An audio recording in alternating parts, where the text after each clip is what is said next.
نداء من الكويت بالتدخل السريع، فالاتصالات مقطوعة بيننا وبين العالم كله. At 2 a.m. local time on August the 2nd, Iraqi troops crossed the border into Kuwait. Saddam Hussein was given one last chance to withdraw unconditionally from Kuwait.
Imagine yourself standing here following all these speakers, and you're a POM.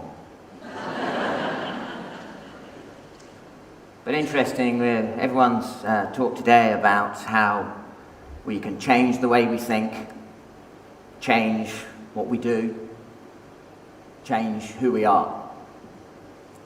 But what happens when change is forced upon you? And you're probably saying, why me? Why is it me talking to you today? Because this experience was 23 years ago. And I went to war with 40 others of my friends, and they all have fantastic war stories. They did 25 war missions, they got shot at by guns, by missiles. We lost one of our friends on the squadron.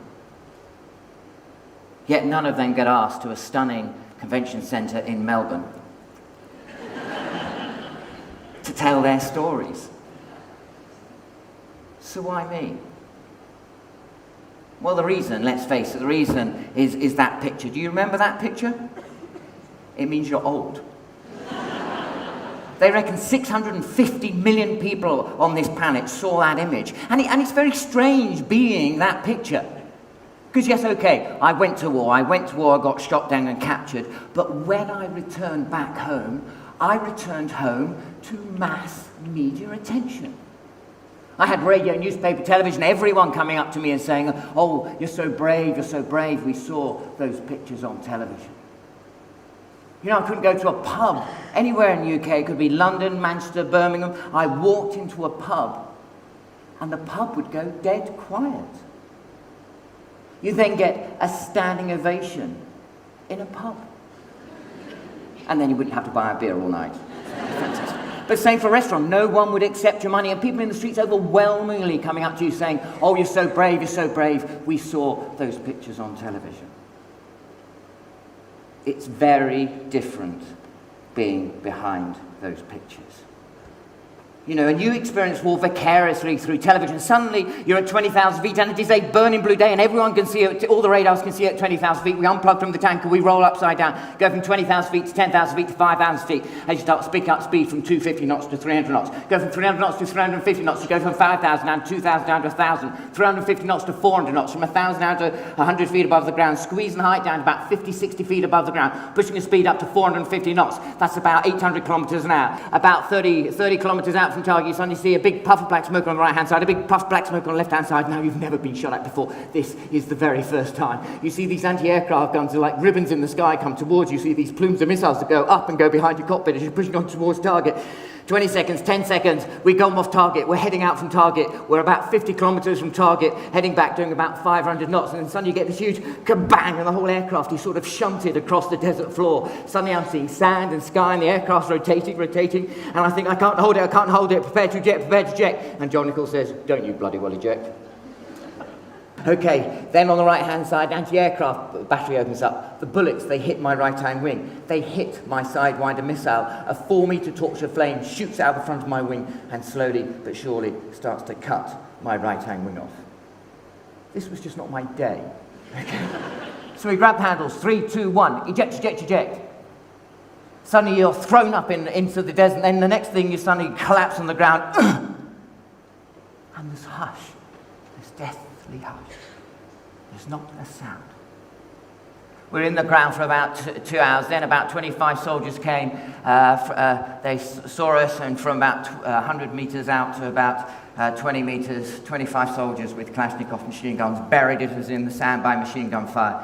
They got to us, beat us up, took us off to Baghdad. As we approached Baghdad, all the bombs were going off, the anti-aircrafts were going off, and suddenly we're in the city. Everyone's screaming and shouting there. Things are getting nasty now. They're grabbing your hair, smash your face against the side of the lorry, hitting you around the head with pistol butts, and then they push you into this room, out the lorry into this room, and you go through this corridor of troops who are kicking, rifle butting and thumping you.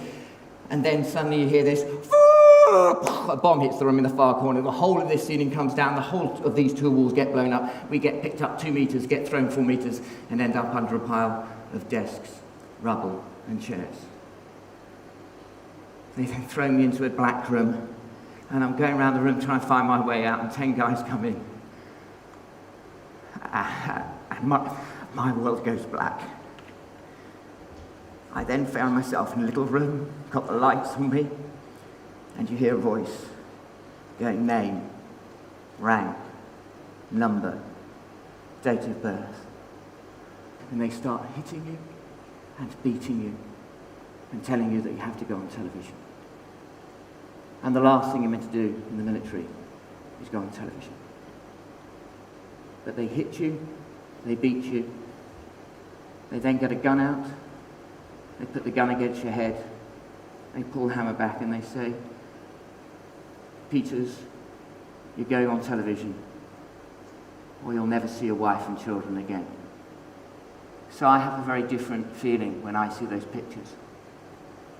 Because when I see those pictures, I remember I felt a traitor,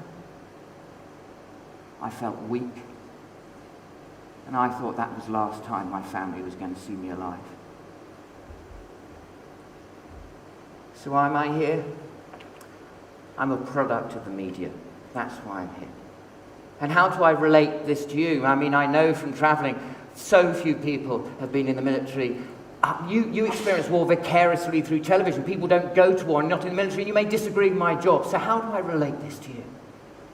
Well, we all have change forced upon us. That's the nature of the world. And how do you deal with your fear and your sense of inadequacy? Because that's what I had to deal with. And I learned 3 things, and I hope these resonate with your lives. First, you have to accept the brutal reality. 2 minutes ago as a prisoner of war is a waste of time. We all spend our lives finding a success formula and then repeating it endlessly. But what happens when the world changes? My world changed. And they, don't think that this is a physical fight. This is a mental fight. And you've got people deliberately, with all the psychologists, all the experiments people have been talking about, using those to create fear and emotional fear. And basically you have to stop that. You have to control that. Fear, false evidence appearing real. You must not let you beat yourself. Okay? And you have to control your emotions. How do you do that? You step away from your emotion. You start to learn. What you do is you force yourself to learn. What am I doing? How am I doing it? And my most frightening part, when I thought I was going to get gang raped, and afterwards I'm shaking uncontrollably. But that was my moment when I suddenly realized I can learn faster than you can make me fail. And I knew from that moment on they were never going to win. Accept the brutal reality, start to learn. But please do not sit there thinking that I'm a damaged human being. Never waste the opportunity of a crisis. Do you know how much confidence this experience gives me? What's the worst you're going to do to me now after this? Are you going to beat me up? Are you going to torture me? Are you going to kill me? You know, I also found I'm not scared of death, which means I'm not scared of failure, because all it does, it means you fail and then you learn from it and you move on. And if you told me 23 years ago that I would be standing here talking to you today, I would have said, it's impossible. And yet here I am. So whatever impossible challenge you believe you have, accept the brutal realities. Look beyond your walls and choose your future.